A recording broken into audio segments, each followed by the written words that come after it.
Bonjour. Je suis enfin de retour et ça me fait énormément plaisir. Bon là je transpire un peu parce que j'ai chaud, mais ça me fait plaisir sinon. Cela me fait d'autant plus plaisir que je sais que cette vidéo sera postée le 1er septembre qui est le premier jour du challenge du Pumpkin Autumn Challenge. C'est d'ailleurs pour cela en fait que je vous montre ma pile, donc ma pile à lire, puisque je voulais vous la montrer avant le début du challenge, ou plutôt le jour du début du challenge. Et en plus, le 1er septembre c'est aussi mon anniversaire. J'aime beaucoup ce challenge pour plusieurs raisons. Première raison, c'est que ce challenge tourne autour de l'automne et j'apprécie pas mal l'automne, disons-le. Deuxième raison, c'est que le Pumpkin Autumn Challenge est le seul challenge que j'ai réussi dans toute ma vie. Enfin, challenge littéraire, entendons-nous bien. Ce challenge est organisé par Guy Mostérier, enfin par la chaîne de Guy Mostérier, puisque je ne pense pas que ce soit son nom et son prénom. Ça pourrait l'être, je n'ai aucun a priori à ce sujet, mais je ne pense pas que ce soit le cas.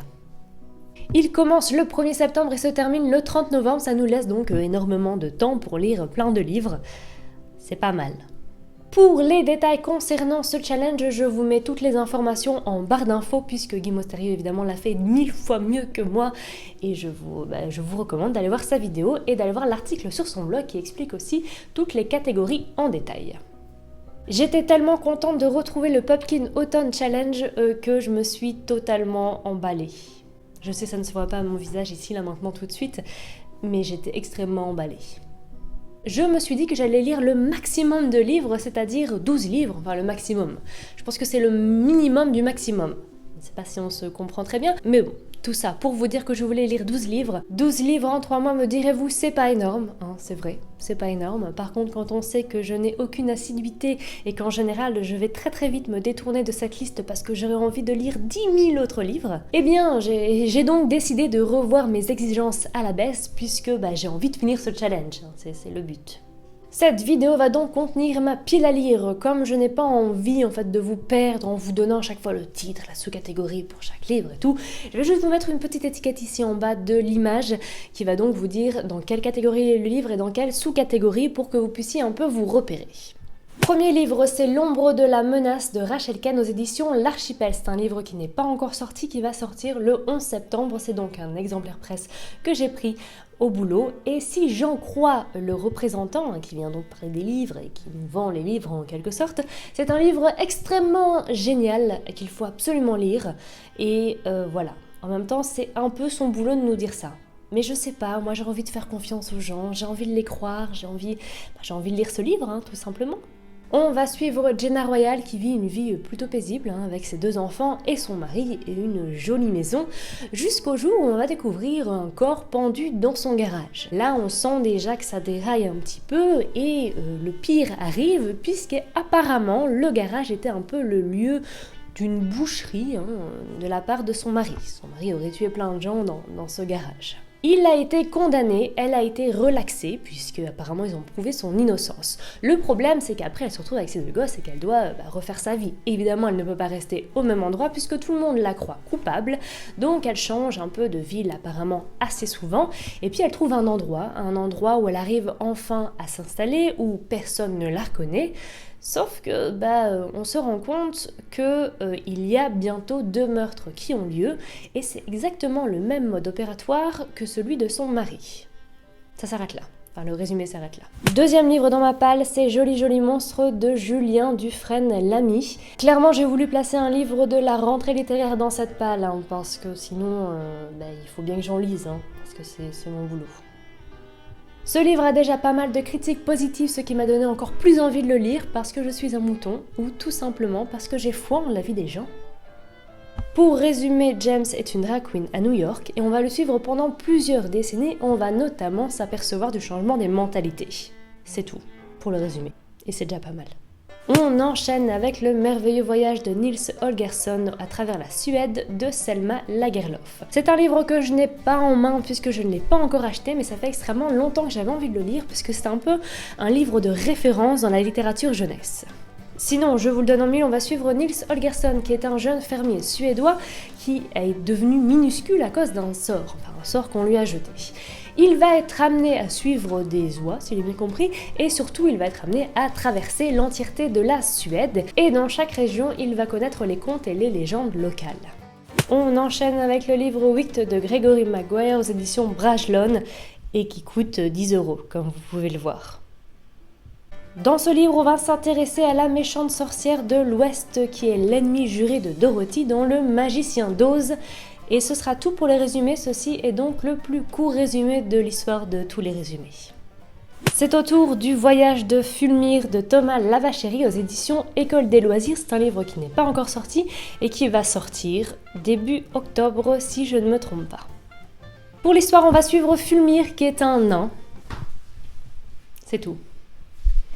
Non, bien évidemment, ce n'est pas tout. On va suivre Fulmire, qui est un nain, mais surtout un nain très très vieux. Il a déjà vécu énormément de choses, énormément d'années. Et il se rend compte qu'il est fatigué et qu'il doit mourir. Pour cela, il va devoir se rendre au cimetière des nains. Le problème, c'est que normalement, il devrait s'y rendre seul. Et apparemment, il ne va pas être seul. À mon avis, il va rencontrer des gens très sympathiques qui vont vouloir le suivre, avec qui peut-être des gens qui vont vouloir aider. Une belle petite histoire, en somme. De nouveau un livre qui n'est pas encore en librairie et qui sortira le 12 septembre, c'est le dernier livre de Benedict Wells, La vérité sur le mensonge, aux éditions Slatkin et compagnie. J'avais vraiment apprécié le livre de Benedict Wells, La fin de la solitude, qui était son premier livre et qui a eu pas mal de succès d'ailleurs. Et donc je me suis dit, quand j'ai vu qu'il allait sortir un nouveau livre et qu'il fallait absolument que je lise, c'est pourquoi je l'ai demandé. Par contre, c'est vrai que je me suis tellement emballée que je n'ai pas vraiment cherché à lire le résumé.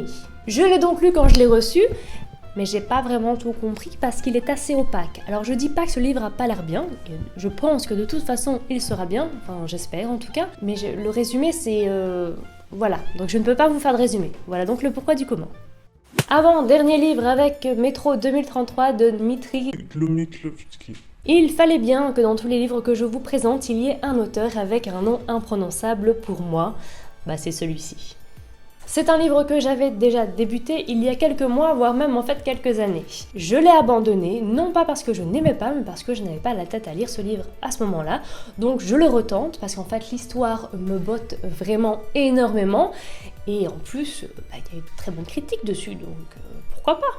On est en 2033, une guerre a éclaté et la surface de la Terre est devenue totalement inhabitable, à tel point que les humains restants sont obligés de vivre dans les rames de métro. Le petit problème aussi, c'est que apparemment, même dans les rames de métro, il y a quelques bêtes, quelques animaux assez bizarres, assez dangereux.